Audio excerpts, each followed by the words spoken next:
join all centers of spiritual living, spiritual communities across the planet, intending to see life with perfect 2020 spiritual vision.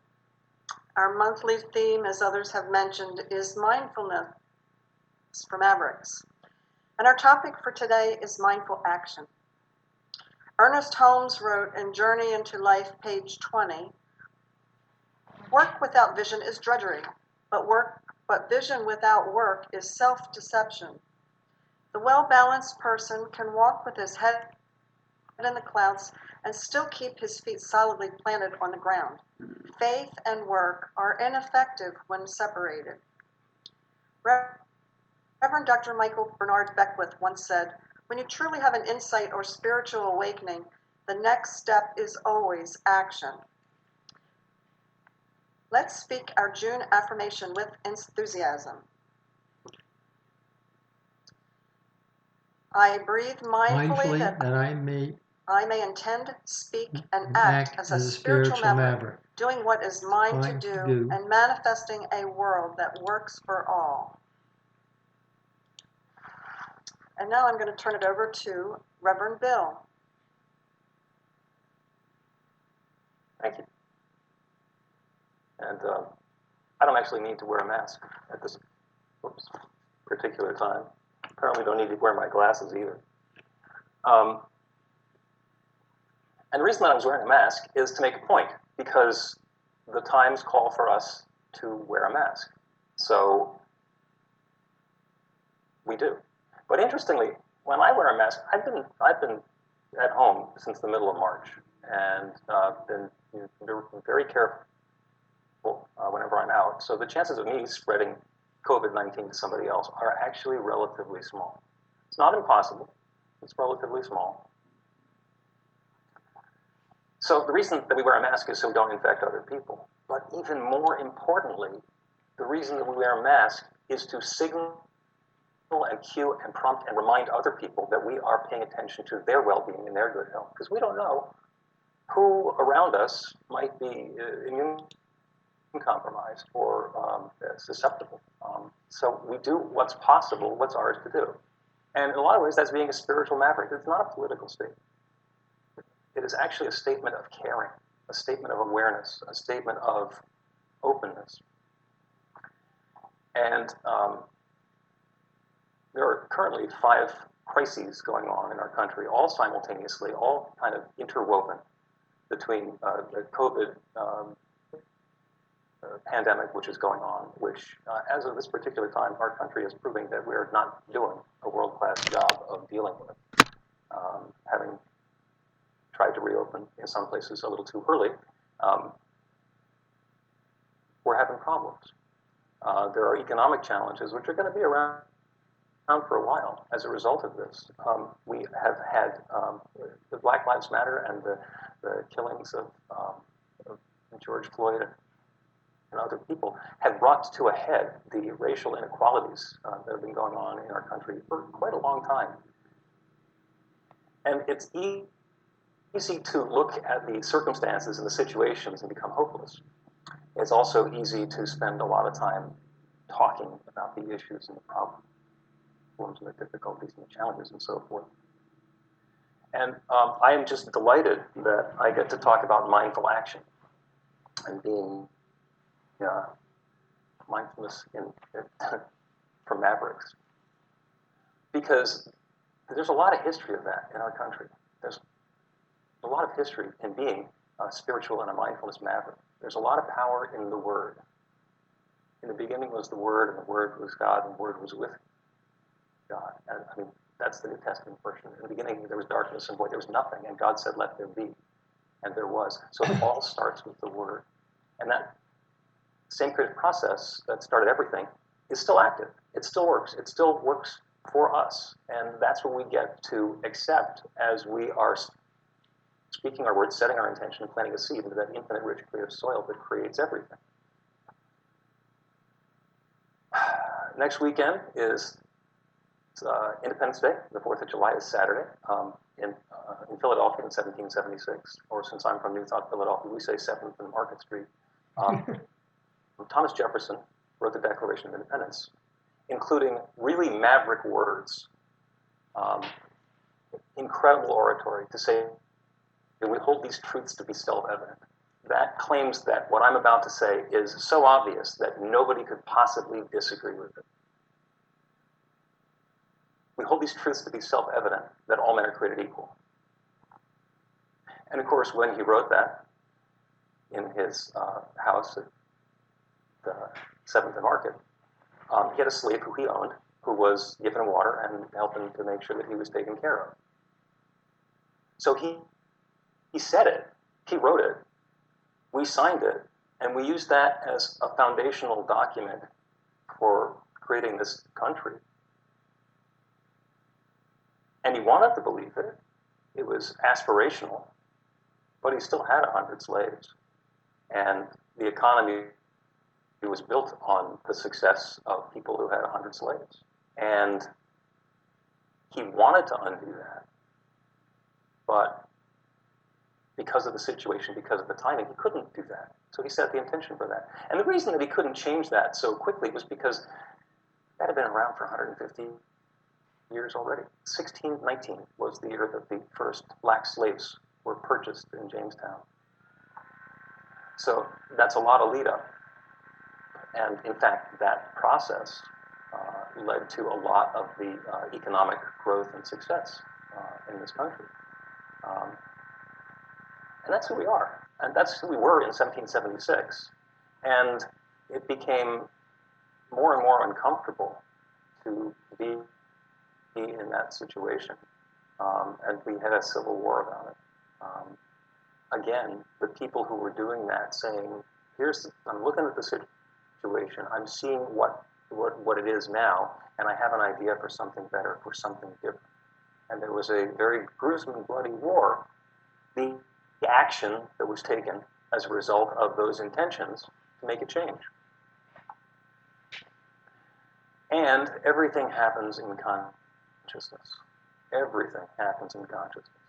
The physical world, Newtonian physics, tells us that there's a world of cause and effect. You push on something, that's the cause, and it moves, and that's the effect.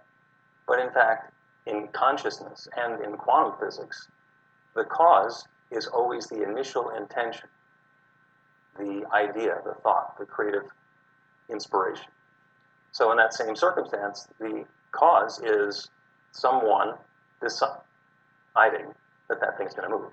The first effect is to push it, and the secondary effect is for it to move.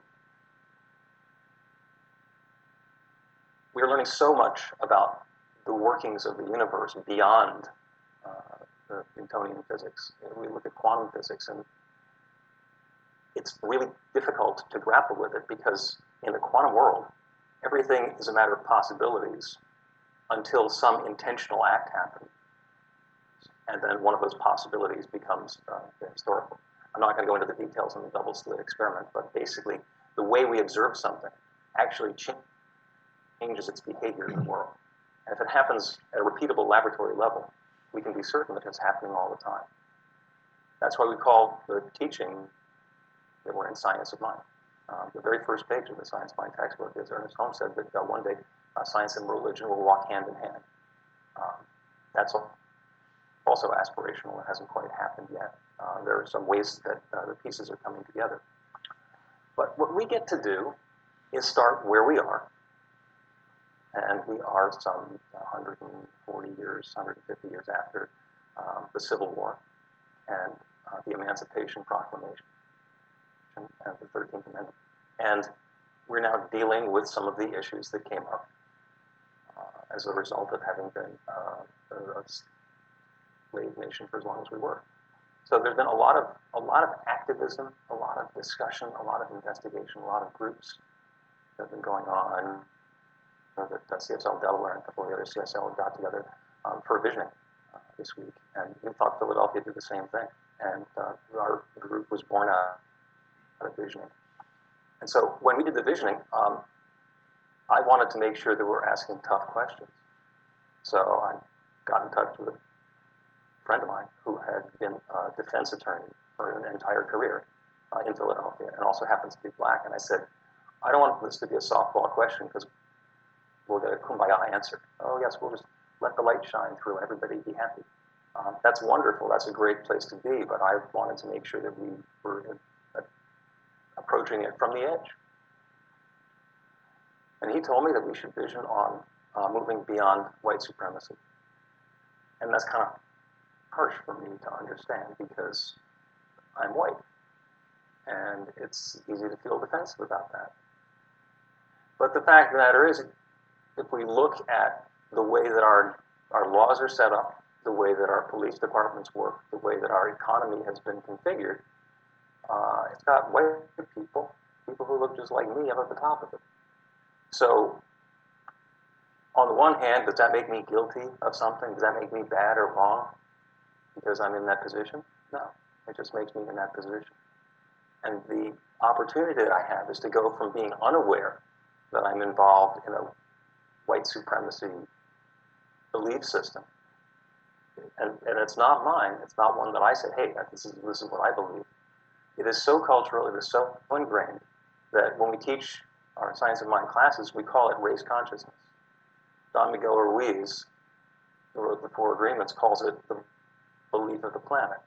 That's something that's so ingrained in everybody's belief system, everybody's history, everybody's experience, that we make the assumption that it's true. We let all of the rest of our decisions be based on that. And sometimes that works for us okay, and sometimes it doesn't. But the first thing we need to do is we need to understand where we're starting. At the end of this talk, I had the mask on, and that is a way of showing my concern and my caring for the other people who I'm around. That is a cue that I'm probably going to be observing social distancing. I'm probably going to be more mindful than somebody who's not wearing a mask of somebody else's space and somebody else's health and safety. Down in the corner of the screen, it's got my name, and it's also got my pronouns. Now, I'm a middle-aged heterosexual white man. I don't need to share my pronouns. People can make the assumption of who I am, and that would be fine.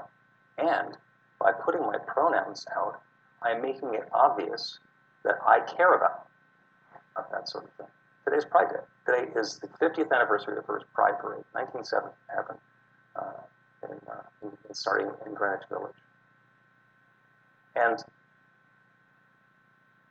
there has been so much progress since then, and there's so much distance still to cover. What we can do, what I can do, and what I've committed to doing from my position of privilege at the top of the levers of power of being a middle-aged white man in America, is to pay attention and to share my voice and share my ability, and most importantly, to share my consciousness. By setting a conscious intention to invite the changes, to invite the equality, to invite the balance that we're looking for, that's the cause. And the other things get to change. Now, I don't know about you, but I have been absolutely astounded at how quickly things have been changing. Really? NASCAR got rid of the Confederate flag? Really? That's been important for a long time, and suddenly that's happened. And now Mississippi is going to get rid of the Confederate flag. And we're changing around the monuments. We're changing around the names of military bases. We're changing things because we don't want to be those guys who say we hold these truths to be self-evident, that all men are created equal, while owning a slave, or 2, or 10, or 15. There are power differentials. There are people who are in a position of power, a position of ability, and a position of influence. And those are the people who are going to be able to make change. The people who can set a new conscious intention and then use the dynamics and the resources that are available to put some action on those. So when we're looking at a situation, and pick your favorite crisis that's going on. There's 5 of them currently. I live in an area where there's an invasion of spotted lanternflies. That's going to turn into a thing in the next month or so. Down south of us, there's the 17-year cicadas that are coming back. I mean, a plague of locusts, really? Is that we need that now as well? But the thing that we get to do from all of those is to make a conscious decision. What is the experience that I want to have instead? When we did our visioning, it wasn't it wasn't anti-racism. It wasn't ending white supremacy. It was moving beyond it. When we set intention, when we plant a seed into that infinite, rich, creative soil, it needs to be powerful, positive, personal, and present tense. We're not going to someday move beyond white supremacy. We have to do that starting right now. And what we're going to do is we're going to move beyond it. To what? I don't know yet. But I know that this is a point of departure. So we're moving away now. We're moving into something new now. And we get to define what that new is going to be. And I say we. That's each of us individually together. So we say, well, what can I do? Well, the first thing we can do is open ourselves up to know something new. All of these assumptions that we had about that slavery ended, with the 13th Amendment. If you go back and read the 13th Amendment, it actually says we're abolishing slavery except for prisoners, except for a form of punishment. And oh, by the way, we have more people incarcerated than anybody else in the world. Do you think that had something to do with the words that were written in the 13th Amendment that were supposed to fix the problem that started in 1619? I don't want to end that, but I do want to do better. And I'm not sure exactly how better is going to happen. But that's none of my business. One of my teachers said that he knew God's first name, Howard. Our Father who art in heaven, hallowed be thy name. That's the joke part of it. But it's more subtle than that. God is the how word. I don't know how this is going to happen. God knows how this is going to happen, but God knows how this is going to happen. I set the intention. I make the invitation. I can plant that seed in the same creative soil that has grown everything and know that God is going to be able to figure out how to bring that about and let that new experience that I'm intending to come together. Love is at hand right here and right now and always. It's not something that's off in the distance. It's not something that belongs to somebody else. It's not something that we have to aspire to. It's something we have to own and accept and embody. Love is at hand right here and right now.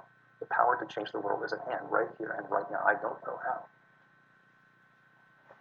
And when you don't know how, turn it over to Spirit. Let the cause be your intention to understand, your intention to be guided to what's next to do, the intention to have a different experience. And then get quiet and let Spirit tell you what's yours to do. And then do it. Cause, effect, effect, effect, effect. Stay on the train. This is a challenging time. It's also a powerful time. There is so much that's available to happen for us. It's starting right now, and it starts in consciousness. And we are so well positioned to invite this next experience. So as you go about doing this, do it with joy, do it with love, do it with enthusiasm. Allow that goodness to come to you. You deserve it. You are wonderful. You are a blessing. So it is. Yeah, thank you so much. And have another